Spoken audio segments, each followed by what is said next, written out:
You can make $200,000 a year and still be completely broke. Not, I need to budget broke. I'm talking about trapped, because there's a point where making more money doesn't move you forward, it locks you in. And the worst part, the higher your salary goes, the harder it becomes to escape. Stay with me, because once you see this, you'll never look at income the same way again. The paradox no one talks about. There's a number people chase, $100,000, $150,000, $200,000. It lives quietly in the back of your mind, like a finish line that promises everything changes once you cross it. Because we've been told that's the level where life finally unlocks. Comfort, freedom, security, no more stress, no more checking your bank account before every decision, no more saying maybe later. And when you finally get there, for a moment, it actually feels real. Your environment upgrades. You move into a better apartment. You drive something smoother, quieter, newer. You stop looking at prices the way you used to. You breathe easier. You feel like you made it. But then something subtle begins to happen. Not overnight, not dramatically, quietly. Your lifestyle starts rising just fast enough to keep up with your income. What once felt like luxury becomes normal. What once felt expensive becomes justified. And without realizing it, your new life recalibrates around your new number.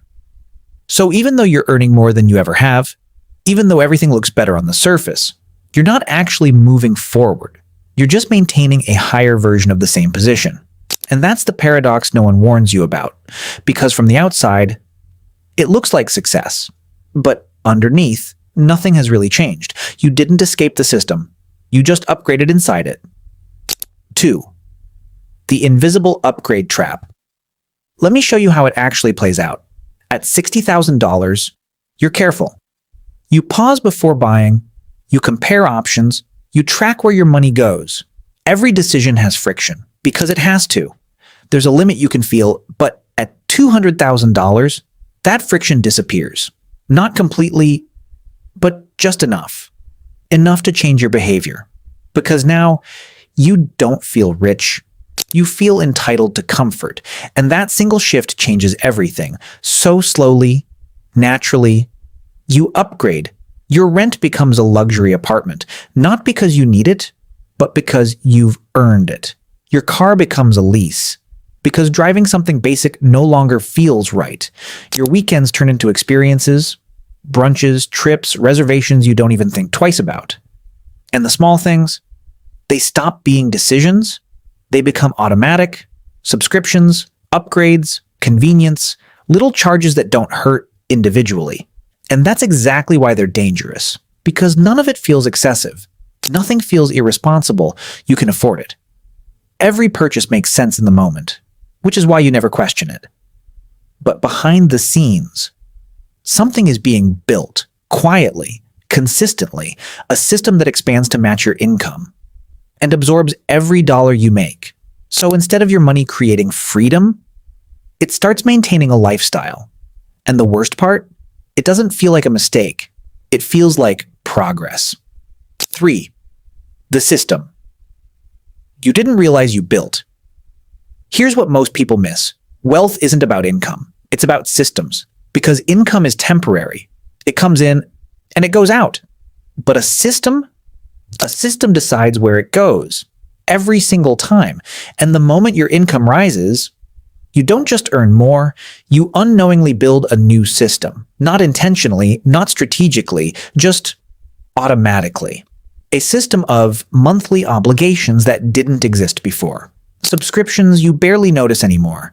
Lifestyle expectations that quietly become your new normal. Social standards you start living up to without thinking. And once that system is built, it doesn't pause. It doesn't adjust. It needs to be fed every month, no matter what. The rent doesn't care how you feel. The car payment doesn't slow down. The lifestyle you've created expects consistency. So now, your $200,000 salary isn't creating freedom. It's maintaining structure. A structure that depends on you showing up, earning, producing, repeating. And this is where the illusion breaks. Because from the outside, it looks like success. But internally, you've traded flexibility for stability. You've replaced pressure with obligation. And the more your system expands, the less room you have to move. So now your $200,000 salary, it's not power, it's responsibility. A responsibility you built without even realizing it. 4. Why high income can actually slow you down. This is where it gets dangerous, because high earners don't feel pressure, and pressure is what forces change. When money is tight, you notice everything. Every expense feels real. Every mistake has weight. Every decision matters. So you adapt, you cut back, you think smarter, you become aware of how money actually moves. But when you're earning $200,000, that urgency disappears. Not because you've solved money, but because you've softened the consequences. Mistakes don't hurt immediately. Bad habits don't show up right away. Inefficiency gets hidden under income. So instead of improving, you stabilize.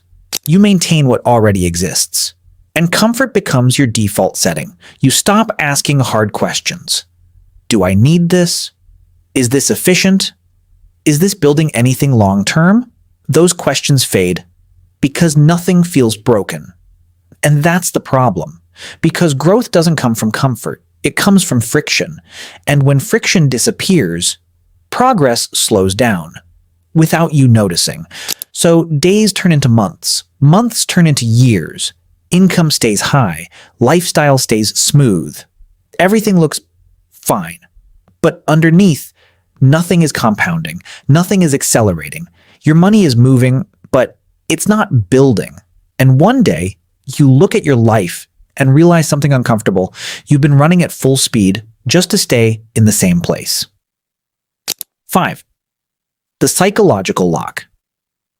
This isn't just financial, it's psychological. Because money doesn't just change what you can buy, it changes who you believe you are. And once your identity adjusts to a higher lifestyle, everything shifts. Your environment, your circle, your standards. What used to feel like a luxury now feels like your baseline. And the moment that happens, going backwards doesn't feel neutral. It feels like failure, even if it's temporary, even if it's strategic, even if it's the smartest move you could make, because it's no longer about money, it's about identity. You're not just choosing a cheaper apartment, you're choosing a version of yourself that feels smaller. You're not just driving a simpler car, you're stepping away from the image you've built. And that's where the real lock forms. So you keep spending. Not because you need to, but because you need to maintain the life that now defines you. You protect your lifestyle, you protect your image, you protect your sense of progress. Without realizing, you're protecting the very thing that's keeping you stuck, because the system isn't holding you anymore. You're holding it, and the longer you maintain it, the harder it becomes to question it. The harder it becomes to break it. Until one day, you're no longer choosing your lifestyle. You're defending it. 6. The moment most people never reach. There's a moment. Most people never experience, not because it's rare, but because it's uncomfortable. It's the moment where everything slows down, and you finally ask, wait, what am I actually building? Not what you're earning, not what you're spending, not what your life looks like from the outside, but what your daily decisions are quietly creating over time. Because most people never zoom out. They stay inside the cycle. Earn, spend, repeat, upgrade, maintain, continue. And as long as the system feels stable, they never question it. But the few who do, they see something different.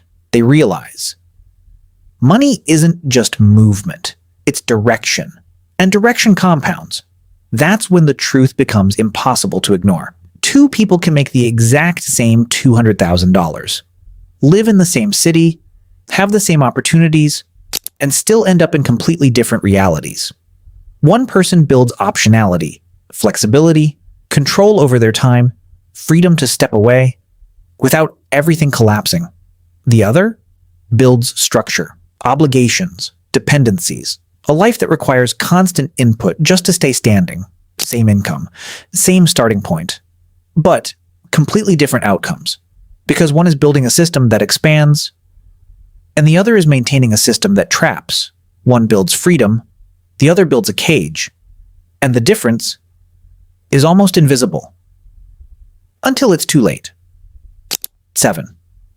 The shift that changes everything. The shift is simple, but uncomfortable, because it forces you to confront something most people avoid. You stop asking, "What can I afford?" and start asking, "What is this building?" And at first, that question feels small, almost unnecessary. But the moment you take it seriously, everything changes. Because afford is a short-term question. It only looks at now. But building? That's a long-term lens. It forces you to see patterns, direction, consequences, because every dollar you spend doesn't just disappear. It moves. It reinforces something. Every decision creates momentum, not instantly, but consistently, quietly, in the background. So that $200 dinner, it's not just a meal, it's a signal, a vote for a certain lifestyle, a certain identity, a certain financial path. And when you start seeing money like that, spending stops being casual. It becomes intentional, strategic. You begin to notice patterns you ignored before: automatic purchases, emotional decisions, comfort-driven habits. And instead of reacting, you start choosing, not based on what feels good now, but based on what aligns with where you're going. And that's when control returns. Not because you earn more, but because you finally see what your money is doing. Because in the end, wealth isn't built by income, it's built by direction. And direction begins the moment you start asking better questions. 1. The final truth. Making more money doesn't make you rich. It just increases your capacity. Your capacity to spend, your capacity to upgrade, your capacity to build something. But what you build is still your choice. Because money doesn't fix direction, it amplifies it. If your system is inefficient, more income scales the inefficiency. If your habits are reactive, more money fuels those reactions. If your lifestyle expands without intention, income simply feeds it faster. And that's where most people get it wrong. They believe income is the solution, when in reality, it's just a multiplier. So instead of creating freedom, they unknowingly create complexity, a life that looks impressive, but requires constant maintenance, a lifestyle that signals success, but removes flexibility.